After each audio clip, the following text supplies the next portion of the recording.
Hi, friends. I just wanted you to know that anytime you have a question that you'd like me to explore on the podcast, anything around nervous system healing, relationships, or generational patterns, you can now submit it anonymously through the link in the show notes. You don't have to share any personal information unless you choose to. There's also an option to consent to be featured in a future episode for a short audio coaching conversation. If you check that box, I or someone from my team will reach out to schedule a time that feels good for you. I'd love to hear what's on your heart. Welcome to the Neuro Air Podcast, the show for cycle breakers, parents, young adults, and helping professionals ready to understand their nervous system through a generational lens, heal what isn't theirs to carry, and consciously choose what comes next. Hi, I'm your host, Leanna Hunt, an associate clinical mental health counselor and certified performance coach. Each week, you'll get stories, science, and somatic practices, plus my signature 4N framework: notice, name, nurture, and navigate, to help you honor resilience, break silence, and build deeper connection with yourself and those you love, all while shaping a legacy of safety, freedom, and possibility. Hey guys, welcome back to the Neuro Air Podcast. I am so excited to welcome Mitch back to the show. Mitch, can you say hi to everybody? Hello again, everyone. So I'm so grateful that you decided to come back. Our conversation was so great last episode. So if you guys haven't listened, please tune back into that episode to learn more about Mitch and his journey. And we just kind of did a brief intro on evidence-based EFT. We both kind of shared that when we first found it, we were kind of like, what is this? What is this? It doesn't make sense. Or for me, it felt a little bit weird. I'm going to let you kind of go back into that again, like when you first found EFT. And so I thought it would be really fun because I have not done a lot of tapping live on Instagram or on YouTube and haven't shared that modality in a while. And so I thought it'd be really fun to have Mitch guide us through some tapping. The world feels really heavy right now in lots of different ways. And so I thought we could get to know the points and just the general protocol with Mitch. How's that sound? Sounds good. Okay, awesome. Mitch, can you just kind of tell everybody again, kind of maybe what you thought when you first found EFT and then how it feels now and kind of that length of time, and then we'll get into it. Yeah.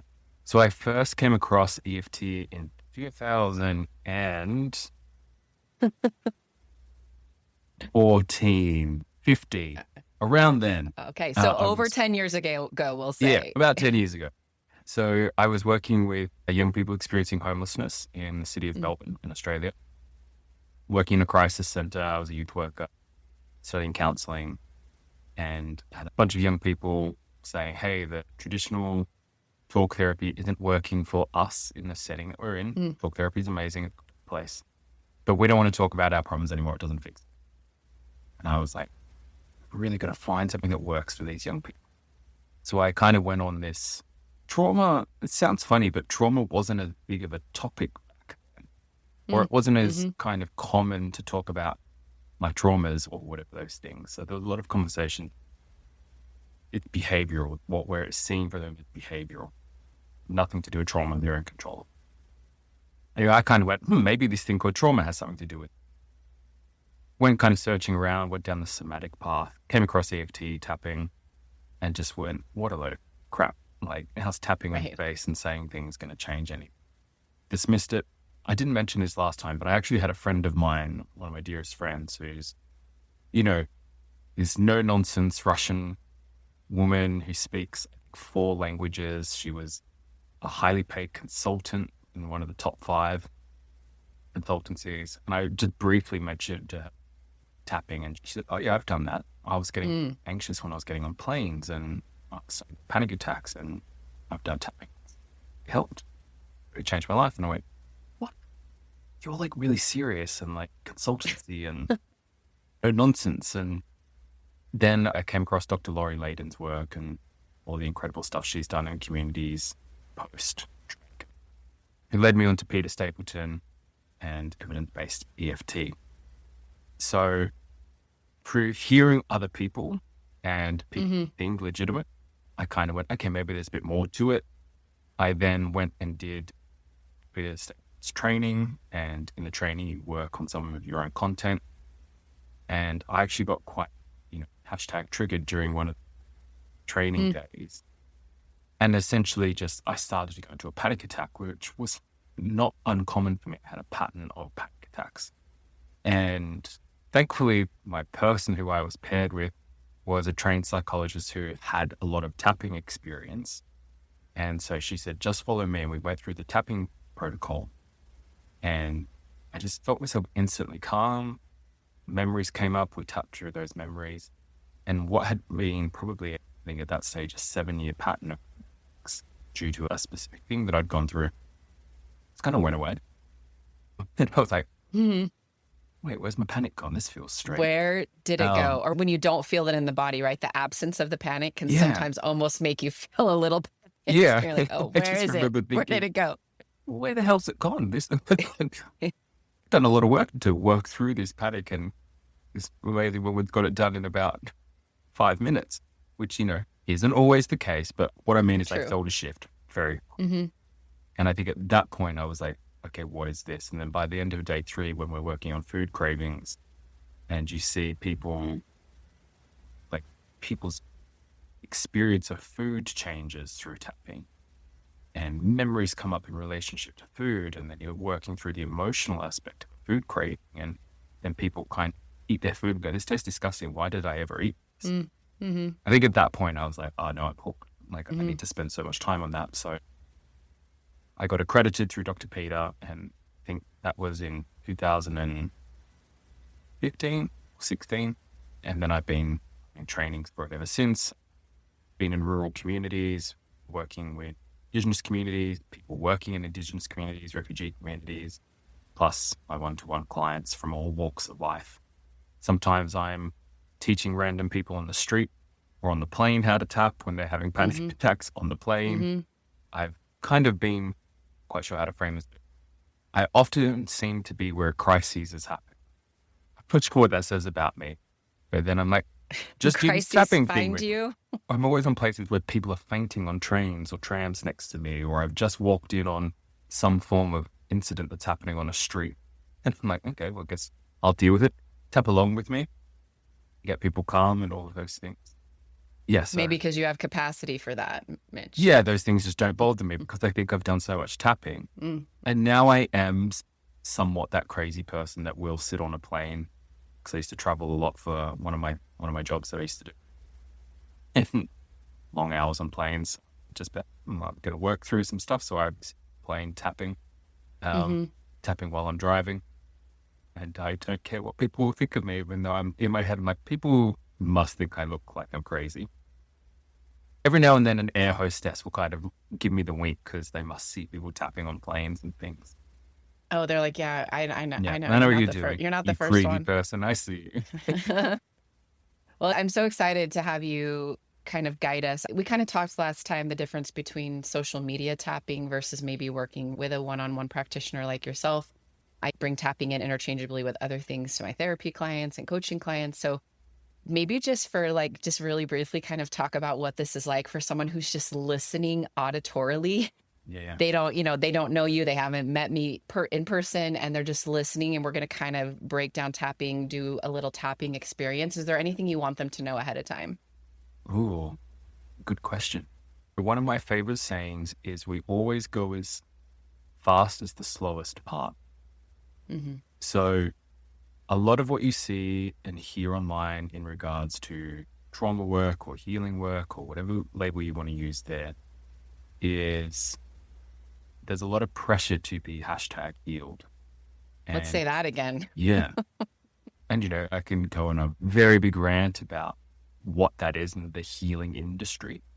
But, trauma happens when an experience happens too much too soon. Totally. To use this word capacity before. So we have experiences that are beyond our capacity to metabolize, process.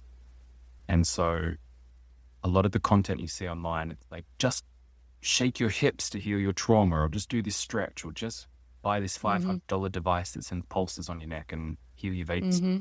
There's a lot of those right now, actually. Yeah. And all of those things have their place. I try really hard not to poo-poo things. All of those things have a place when you know what they're doing and how to be with that experience. EFT of its own nature can move quickly. Mm-hmm. And so what I would encourage people to do is, particularly if you're learning this for the first time, so we just do the basics. We go slow. If things start happening and you're not sure what's happening, you pause, you do all of those things, which I'm sure you've heard on the podcast and you've heard Leanna talk about. Feel your feet, you name your 5 green things or 5 things you can see, 4 things you can hear, whatever it is. And then just go at your pace. Mm. You are always in charge of your quote unquote healing journey, your healing pace. And any professional you work with there to support you. Don't even allow your practitioners or some random Australian on a podcast to guide you beyond your steps in your process. Because that's also Powerful. part of the healing as well, is going, Mm-hmm. actually, what's my pace to this? Mm-hmm. Yeah, I think that's really, really important. So wherever you're listening, if this is something you want to try out, maybe if you're driving, this probably maybe isn't the time, but please keep listening and follow along. Or if you're at a point where you can pull over to a park or somewhere that feels like a good place for you, or you're folding laundry or wherever you're listening, maybe you're on a break at work, we invite you to join us. And I kind of like to set the intention of just being curious. Yeah. Curiosity for sure, just to kind of see, especially if you've never done any type of body tapping, which I think a lot of my followers, this is going to be pretty new because I actually haven't broken it down yet. So I'm really, really excited. So Mitch, you ready to guide us? Yeah. Okay, let's go. Alrighty. So when it comes to tapping, I'm going to go through the very basic first, and then I'll go to the basic after that. So the very basic first is something we call tap and breathe. And My favorite. tap and breathe is probably the number one tool that you will use for yourself when you're just kind of going through life and you need something that helps you calm, helps you kind of go down to parasympathetic, helps you stay with an experience and allow the body to do what it needs to do to get back to a space of safety and calm. Now, I will try and keep in mind that some people will be listening and not watching. So with tapping, there's certain points on the body that we tap. And they are borrowed from traditional Chinese medicine or acupressure. There's some interesting research there into bundles of nerves and fascia connections and all of those things. But the number one point that we start tapping on is the side of the hand. Doesn't matter which side of the hand, it can be left, right, that kind of fleshy part on the side of the pinky. And you just start tapping it at your pace. Just notice the connection that you're feeling, literally just the sensation of hand hitting hand. We would take in a breath in through the nose and out through the mouth at your pace. Then in evidence-based EFT, in some other schools, we start at a different spot, but they're evidence-based EFT. We go to the eyebrow point. So literally the beginning of your eyebrow. It doesn't matter which one, which side, which hand you use. You just tap on that spot, enough to feel it, gentle enough not to be putting a dent in your forehead. And again, we just take in a breath. Then we go to the side of the eye. Just kind of the end of the eyebrow under, or the divot near the side of your eye, or the tip. Oh, I'm already yawning. It doesn't take me long. Which is very normal. So again, we just take a breath.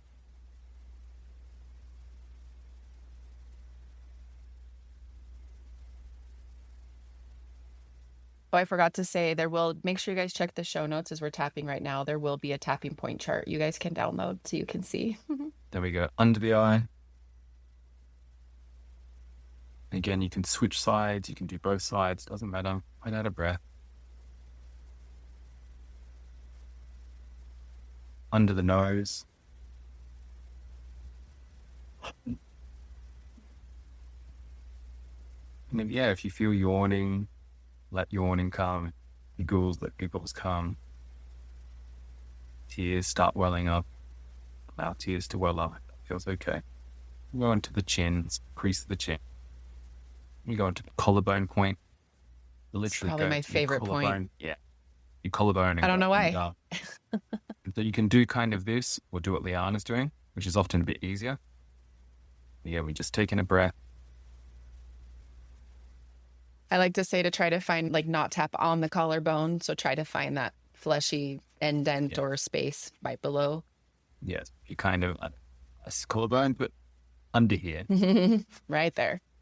It's better Mitch show you than I show you. Yeah. And then we go under the arm, which is always a funny one. So again, if you're wondering where under the arm is, I have been informed that it would be the bra line. Yeah, I always say it's kind of just base of the bra line for women. Yeah. Gentlemen, it's kind of where the nip is to the side. Okay. Use the professional term there. Always. Yeah. One thing, if you do ever come to my training, is that. All right. And top of the head. Again, you want to be super technical. You can kind of put your hands on your ears and go into the middle. But again, that's a good way to do that too. Yep. Again, if you just kind of tap at the top, you'll get it. And again, so this is the very basic tap and breathe, and you can just keep going through this pace. I tend to do with this, feeling my feet on the ground, and a bit of orienting as well. Just kind of, as I'm tapping, feeling my feet, feeling my sits bones. I'm sitting. He's going back to that inside eyebrow point. Yeah. Outside eyebrow. And then just kind of taking in the room. And we can keep going through those points. Under the eye. On the nose. On the chin. And again, we're just paying attention to the little shifts in the body. We're looking in the environment for the neutral to pleasant thing. Again, maybe a wave of emotional panic comes, or anxiety comes, activation. We just say hello to it, and we keep tapping and breathing. We're on those collarbone points. So you'll notice Leanna was yawning. I tend to burp. I sometimes do. Yeah. So again, all of these are just signs of the nervous system shifting, shifting, down regulating. Well, if we were in that really high sympathetic activation state, the nervous system wouldn't be in a place it could yawn. It could do things like that, right? Because has a different mission at that point. Yeah. And then top of the head. Hey guys, I yawn a lot when I tap, and it wasn't like that when I first started. It actually took me a while, and now one round of tapping, like for me personally, again, it took a long time, is like, okay, my body already knows what we're doing. Yeah. And again, just at your own pace, you can keep tapping if you want. We're just going to pause. Allow those little movements in your body. Little adjustments. Again, the body just needs little adjustments.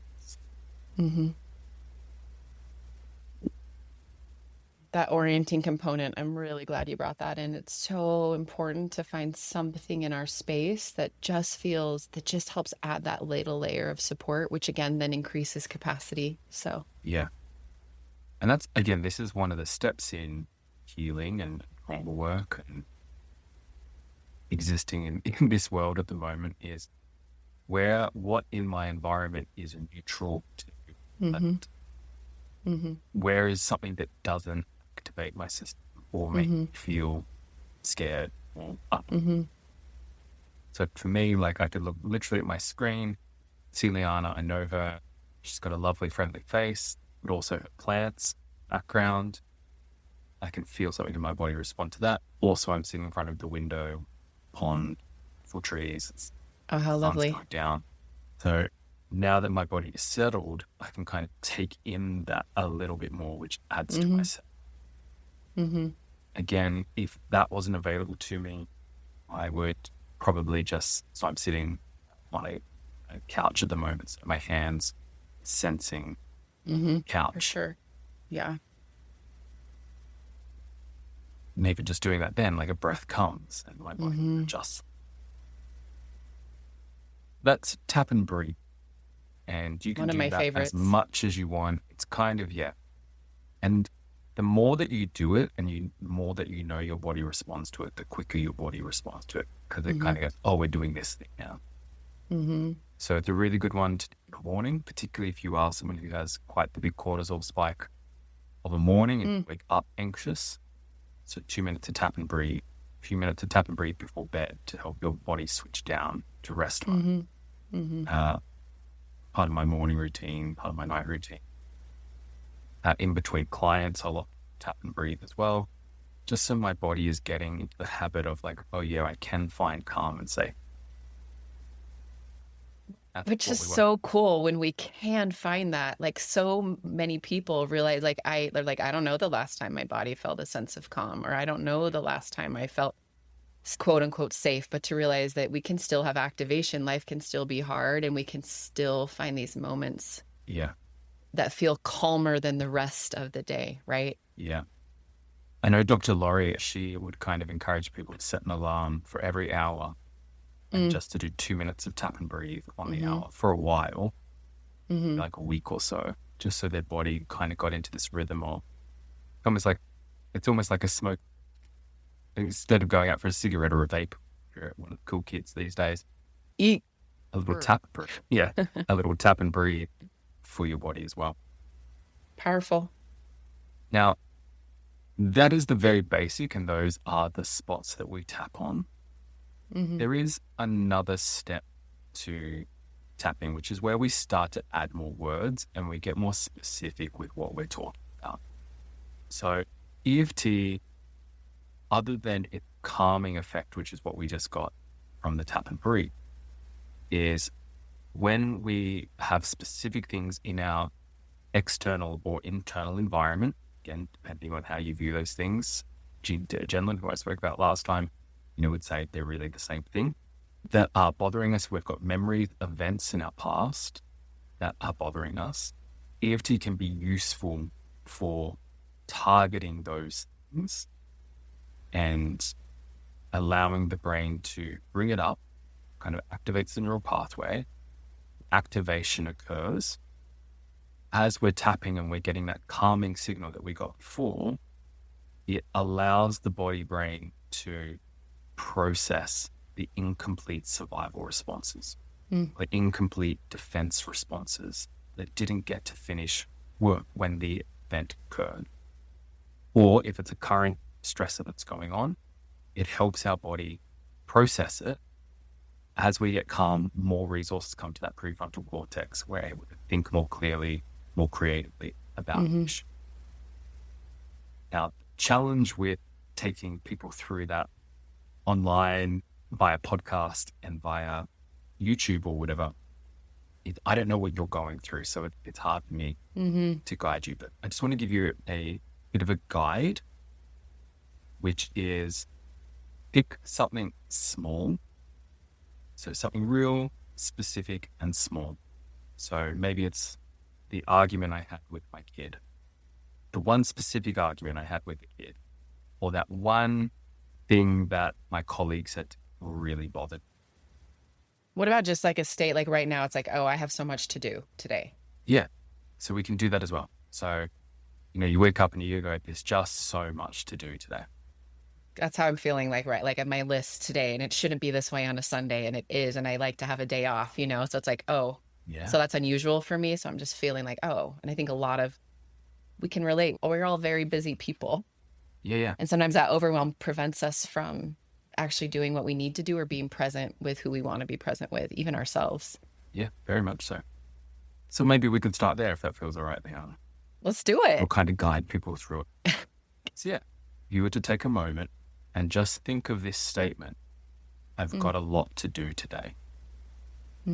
And if you were to give that statement a rating from 0 to 10, 10's meaning it has a lot of intensity behind it, or 0 being there's no intensity, I'm actually really cool with how much I have on today, where would you kind of rate yourself? Right now, it was a little bit higher, actually, because I've just been aware of that before I met with you, trying to be present for this hour. So it was higher before, but after the tap and breathe, it's probably about a 6 right now. Yeah. And so it's about a 6. Is there an emotion that comes with it?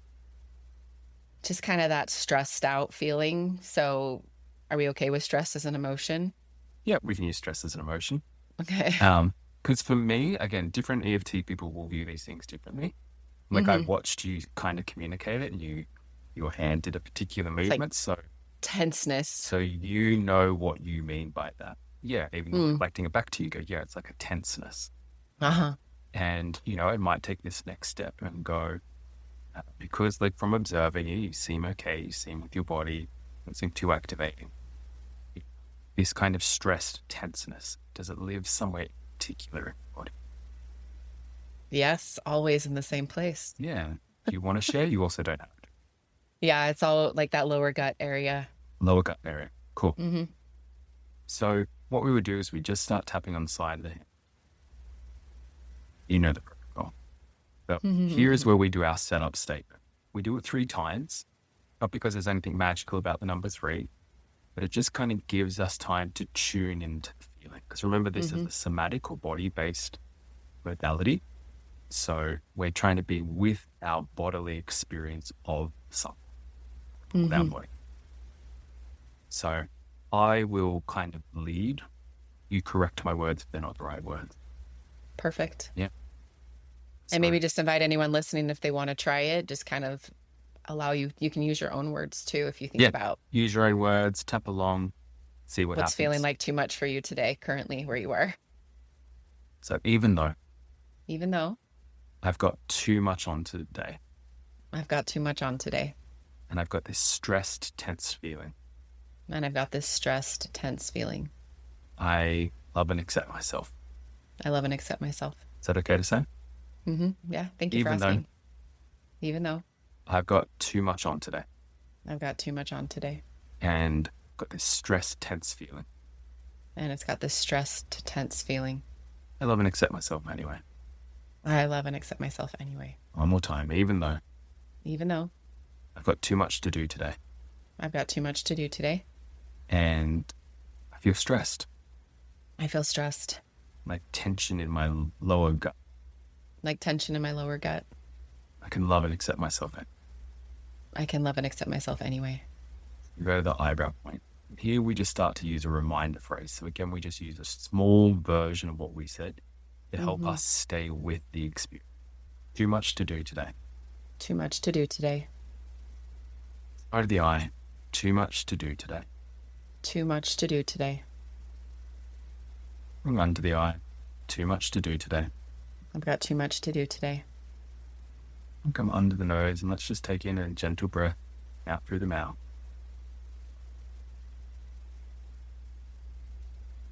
Too much to do today. There's another yawn. Too much to do today. Too much on. Too much on my plate today. Too much on my plate today. Feel stressed. I feel stressed. It's like tension in my lower belly. There's tension in my lower belly. It's stress, tension in my lower belly. There's stress, tension in my lower belly. Because I've got too much on my plate today. Too much on my plate today. I've just done 1 round, so let's take in a breath in through the nose, out through the mouth. Feels comfortable. Allow any little adjustments. Yeah, my rate changes, I think, for this pretty quickly. So maybe that's something we can touch on, because that's not always the case. But for me, it dropped very quickly to like a 3. Yeah. So we're at a 6 before and a 3. How do you know it's a 3 and not a 6? For me, I'm very, very aware of my body. So I can instantly feel my gut. It's just kind of like, it's not as tight, and it's just kind of like settled a little bit more. So what's there is just like a little bit, like a little undercurrent of tension, but not what it just felt like. It was like, oh, okay, yeah, that's right. We're just going to acknowledge it. That we have too much to do today. And instantly my mind, I'm very visual, just came up with like making like this little list. Yeah. That's how my mind works anyway. So yeah. So you've still got stuff on to do today. But your brain is now finding the path and the resources. There's less tension in the body. Do you want to keep going on another round?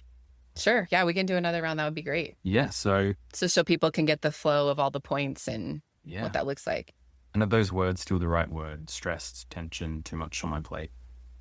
Just kind of maybe now this, I think because it kind of reminds me of like a current under the water. So maybe just like, an undercurrent of tension. It doesn't feel like that big stress, like how I said it so visually before with my body.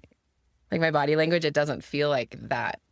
Well, yeah, because you've made contact with it now. We've supported it. So Totally. your felt sense is shifting. Your felt Mm-hmm. experience of this is shifting. Yeah. So maybe just this undercurrent of tension. Yeah. So let's go to the side of the hand again, just so people get in the Okay. habit. Even though I've got too much on my plate today, I've got too much on my plate today, and I've got like an undercurrent of tension, and I've got then an undercurrent of tension. I love and accept myself anyway. I love and accept myself anyway, Even though still too much on my plate today, there's still too much on my plate today. and I've got this undercurrent of tension. And I've got this undercurrent of tension. I can love and accept myself anyway. I can love and accept myself anyway. One more time. Even though when I think of all that's on my plate today, when I think of all that's on my plate today, I get this undercurrent of tension. I get this undercurrent of tension. I can love and accept myself anyway. I can love and accept myself anyway. Right. Eyebrow point. Still too much on my plate. Still too much on my plate. Side of the eye. I've got a lot on my plate. I've got a lot on my plate. Under the eye. Got a lot on my plate. Oh, that breath feels really good. I've got a lot on my plate. And I'm experiencing this undercurrent of tension. I'm experiencing this undercurrent of tension. There's an undercurrent of tension. There's an undercurrent of tension here. You just give your toes a little wriggle as well. Yeah, kind of feeling the contact of my carpet, my floor. This undercurrent of tension. This undercurrent of tension. So I've got a lot on my plate. Got a lot on my plate. The head makes sense to have this undercurrent of tension. Makes sense to have this undercurrent of tension. Again, just allow your body to move, adjust, process. Yeah, for now, like that felt like that was great. It just feels like, I have stuff, but I don't feel like I did a few minutes ago. And that's probably one of my favorite things about tapping. I was working on my schedule earlier before this. So it's, I was very aware of like, okay, what time can I create? What do I have? So, but for right now, I feel like, I know what I need to do. And maybe there's some things I can put off till tomorrow, which is a really nice thought too. And I wasn't feeling that before. I was like, no, you have to do it all today. Gotta get it all. Yeah, until we started off at a 6. What would you rate it now, Leanne? Probably like between a 1 and a 2, which for me is that to me is a number for me when I say that is usually just like, that just means maybe there's some action that's required. Yeah. Yeah. So action requires activation. Then that makes sense. Yeah. Yeah. So that was beautiful. Yeah. And what's the difference in feeling? I just feel more present, like present with you, present in my body. Because sometimes I think, right, that stress and that tension, especially like if you're a mom and we're, trying to balance kids and job and household and all the things, it's like sometimes we just forget about ourselves. I mean, we all do that as humans, but so just becoming aware of my own body again, which is part of my framework. It's like, notice what's happening. Can we name the experience? Yeah. Can we nurture ourselves in some capacity? And then can we navigate? Like, what's just that very next step? And so for me, the nurturing part was just to be here with you, to name it out loud. And then the next step, that navigate, is just, I actually have to do the things. Yep. I actually have to like do the things on my list. How hard is that sometimes? Yeah. And again, this is where throughout the day we can pause and we can go, okay, if I look down my list, what's the one thing that's the most overwhelming or anxiety producing for me? So let me pause and go, even though there's this thing on my list, or I can feel myself just getting into a rushing pattern. Let me pause and tap and breathe and feel my feet and go, cool. What is the one next step? And, I love that. And how do I feel about that step? Okay, well, let me tap on that for a little bit. And again, your body then gets into a rhythm of, it knows that it can cope. It knows that it has capacity. It knows there's a way to calm. And so it kind of relaxes faster, quicker, for longer as well. Powerful. So can I ask you a few questions? Yeah.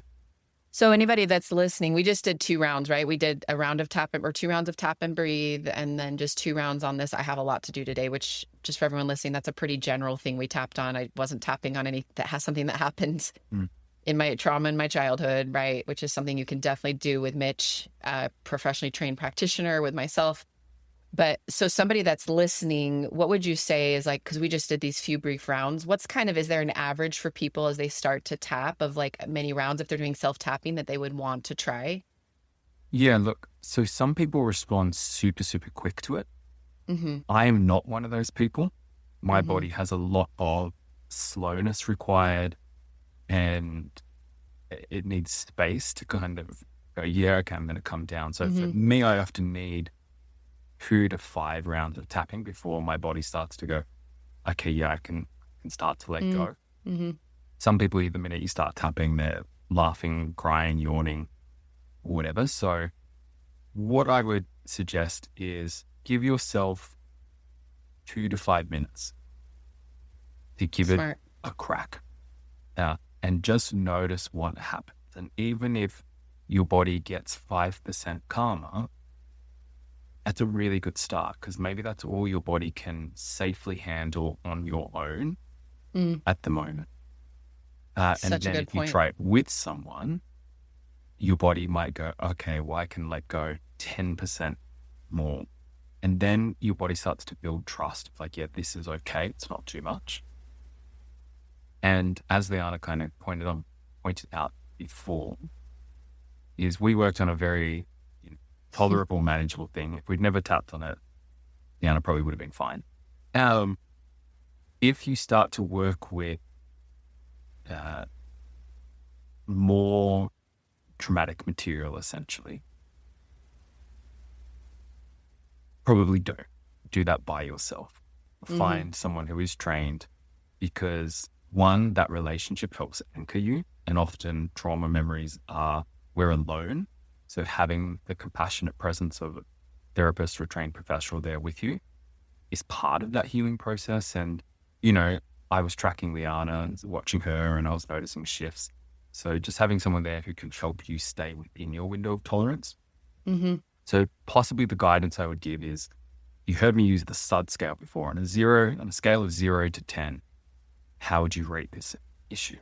So in the trainings, when people are bringing material to learn the content, we have this guideline of don't tap on anything that you would rate over a 5. So if it's in that 6, 7, 8, 9, 10, when you think of a particular issue or memory, yeah, do some tap and breathe, but don't try and get into the nitty-gritty of it until you've specifically learned EFT. Just start on that 1, 2, 3, 4, 5 scale, just because we want to stay within that window of capacity, window of tolerance when we're by ourselves. We don't have someone with us. But the other thing I would say is tap and breathe all you like. And also just in the world at the moment, when you're looking at the world and you're hearing the news, and you're watching world leaders or whatever is going on, right? Tap and breathe. Tap on your judgments. Tap on your anger. Tap when you read stuff on social media, like pause. And gosh, if most of us could just learn to pause and breathe for 2 minutes before we do things, the world would change. It's add tapping in there as well. And make sure you're spending time noticing the neutral to safe to positive feelings as well. Cultivate those glimmers. Some of the language that's used there. Tap and breathe with those in mind, so your body gets more and more resourced, and all that part of it too. Yeah, we need those glimmers. We need those resources to support us, because there's just, like you said, the world is so activated currently in a lot of different ways, which we won't go into. Well, thank you for that. I have 2 more questions. So the first is, I have some neurodivergent moms that follow me and my own clients, right? And some in my coaching membership. And so we've kind of talked about that sometimes they don't like how it feels to tap on the skin like that doesn't feel supportive, or based on some clients I have that have had some really traumatic abuse. So just wondering if you could touch on someone that's like, well, I didn't like how that feels when I actually tap on my body. Yeah. So what's an alternative? Yeah, you can also touch and breathe. So just like a light touch or a light circling on those spots, like massaging that spot. That can also be good. I think it's really important to notice, how does this touch, how does my body respond to it? Because you watch some people and they're like almost hitting themselves and they're not even aware. It's like, kind of Oh, go, yes, yeah, or too intense. what feels good for my body? Mm-hmm. What is it like to come into contact with myself? So even just that gentle touch. I've got a friend, a tapping buddy, Sherry, who has the lightest, slowest touch. And it's always funny us tapping together because I'm quite quick and almost bash my face a little bit. So learn to go, okay, I'm tapping with Sherry, I better slow it down. There's been some interesting research on what they refer to as imaginal tapping. So I'm glad you brought this up. fMRI scans, are always a tongue twister for that one, where you can't move when you're in those machines. So they got people to imagine tapping on those spots, and they were able to see some interesting results. So you can imagine tapping on those points that will be in the show notes as well. The other thing is, particularly if you're a parent, you're a mom, you're whoever, and you're tapping with someone, so feel free to tap and breathe with people. Them watching you do it can also assist. So we're borrowing and kind of experimenting with this idea of the mirror neurons. So when I watch someone do a task, a mirror neurons fire and produce a similar, smaller movement in the body as well. So I'm watching someone tap and breathe or doing a full tapping session, my body is taking some of that in. That's kind of that external environment becoming internal environment. For sure. And there's some interesting experiments and anecdotes around that as well. And if you're tapping and your system is starting to downregulate or come into regulation, your child, your friend, whatever, will benefit from that as well. So they will respond to your animal body finding safety, their body get to find safety as well. I think I used to notice this with the young people I worked with when I worked with foster kids, when I worked with young people, experienced teenagers. If I was stressed, everyone was stressed. Whereas if I learned to cultivate safety and groundedness in my system, or I knew how to access it when I needed to, that was often enough to begin to help regulate that young person as well. And then we can get into all the forms of weird and wonderful ideas around parents and children's connection and stuff. Tap on your stuff and your stress will often help your child as well. Well, we know that in co-regulation, right? We can regulate our energy with those people we're around. Yeah. That's so beautiful and such a good reminder. So the last thing I want to ask, and maybe you can kind of just sum everything up, is some people say they'll come and be like, oh, well, Leanna, that tapping thing, I tried it. Doesn't work. I tried when I'm having a panic attack. I tried when I was yelling at my spouse. I tried when there was traffic on the freeway. And so a lot of times we know when the state is in sympathetic, right, we lose ability. We don't have access to the logical part of our brain, right? Yeah. So sometimes for me, that's when I kind of explain it as far as why tapping doesn't work, or maybe why it wasn't working in the moment. So I'm wondering if you could just kind of touch on that and kind of just sum up whatever you want to sum up. Yeah, there can be many factors as to why tapping doesn't appear to work at the moment. And I think, it would be disingenuous to say that it works every time, because nothing works at the time.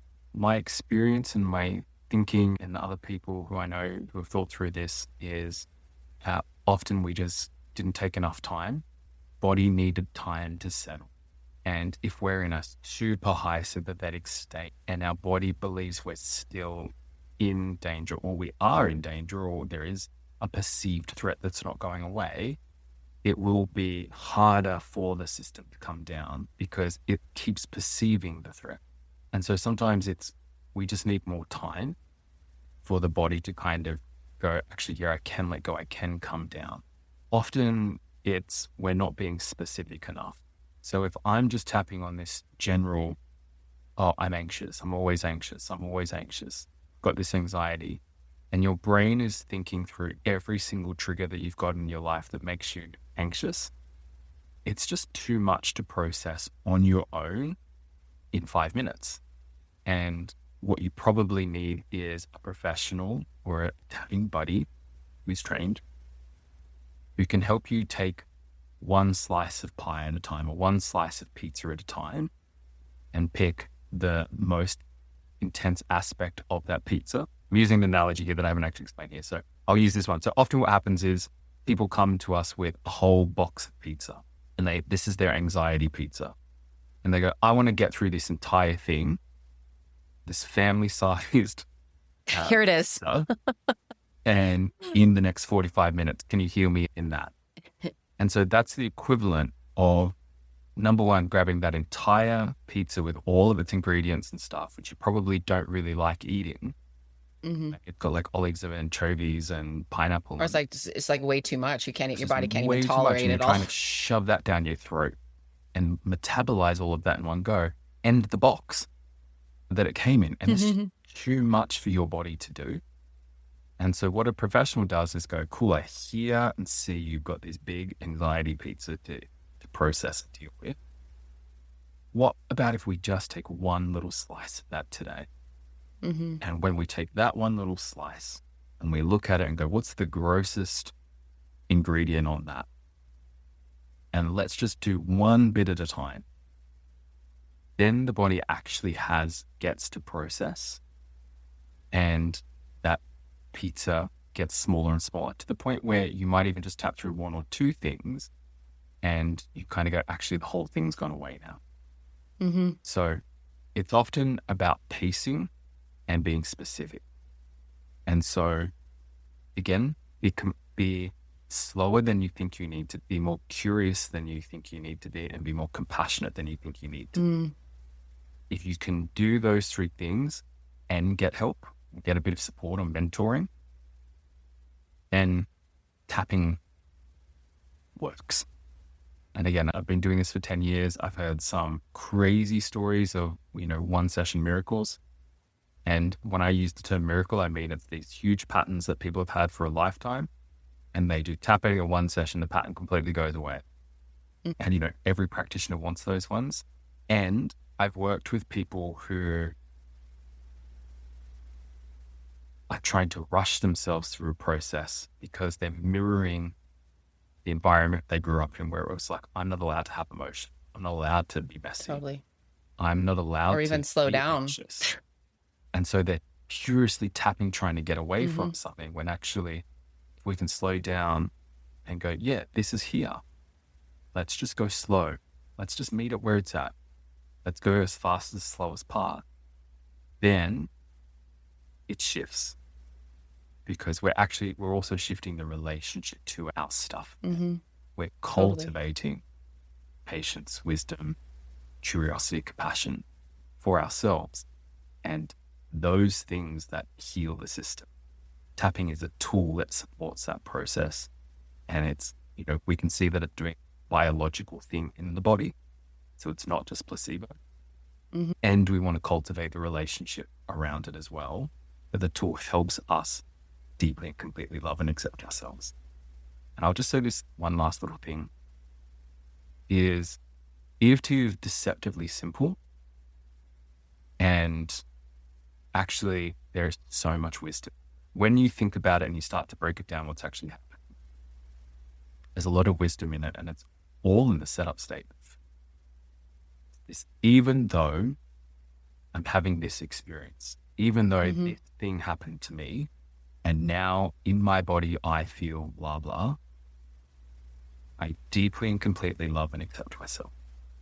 Now, you don't have to phrase it like that, but we've got the naming of pain.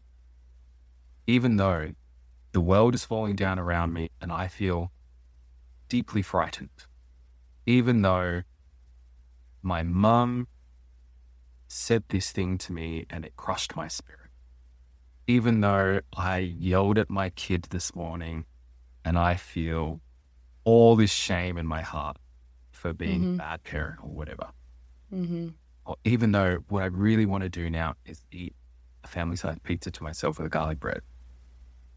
So we name it. We name what's going on.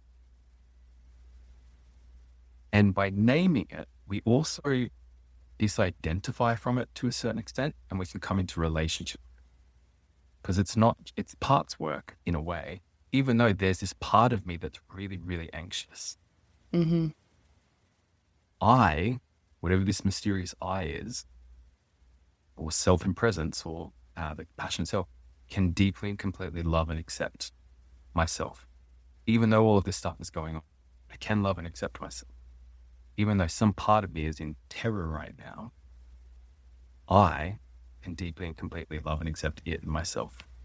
And then the tapping becomes a tool to make the bodily experience tolerable enough to stay with it, which is another way of saying staying in relationship with it. Mm-hmm. So this frightened part of me comes into contact with something bigger than itself that's going, yeah, I love and accept you. And then it starts to shift and change. We're going in and filling in the blanks of what we didn't get when we needed it. And tapping helps support that process. So I love it. I waxed lyrical for a long time about this. I'll pause. It's just so beautiful. And just thank you for that. It's like, yeah, even though no matter what is happening or what I did or didn't do or what I'm experiencing, that I can still have compassion for myself. I can still have love for myself, or I can learn to love myself. I don't think I could say love and accept myself at the beginning. So it's been a really beautiful journey. I wrote down a few things you said that they're just such good reminders. I want to leave all of us that there's so much power in slowing down. So the first thing Mitch invited us is just to slow down. And in the somatic world, we say slowing down is often the key to speeding up our healing. But it can feel tricky, especially if you're raised in that flight energy so much of like overproducing and having to prove yourself. I get it, because that was me. Be a little bit more curious with ourselves. I think we could all use some more of that. And what would that help in our relationship with other people if we were more curious about them too? Compassion. So that self-compassion, also compassion for others too, right? And maybe what they're going through that we have no idea, actually. So being more curious even in our compassion, and then support. And I think that for me is one of the biggest, because as we tap now, to me, it's like offering that support to ourselves that we didn't get to have when the thing was happening. So I just want to say all of those, and a huge thank you to Mitch. I think he has a dreamy accent. He's very good looking. I consider him a friend, not just an EFT trainer, and I've learned so much from him. And so just thank you for the last 2 weeks of your wisdom and your compassion and your curiosity that you have learned and been able to bring and share with me over the years and with people that are listening. And so I just want to invite you guys that if you have felt something last week or this week, that you reach out to Mitch and just try a session with him, see what it's like. Maybe if you're a woman, it might feel weird. I don't know, working with a man, but Mitch has just, again, so much capacity to hold a space for you and to offer a beautiful, beautiful, supportive healing session. So you guys can find all his info in the comments. And Mitch, again, thank you just so much for being you. Thanks for having me. And thanks for all the amazing work you're doing and sharing. We need a lot more people to join us. Yeah. Okay, until next time. Bye, guys. See ya. Thanks for joining me on the Neuro Air podcast.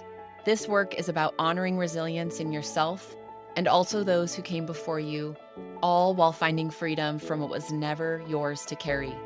With the help of stories, science, somatic tools, and the 4 Ns, notice, name, nurture, and navigate, you have a path toward deeper connection with yourself, your loved ones, and the legacy you want to pass on. If today's episode spoke to you, share it with someone who's ready to step into this work too. And follow the show so you never miss an episode. Remember, you may not have chosen what you inherited, but you can choose what comes next.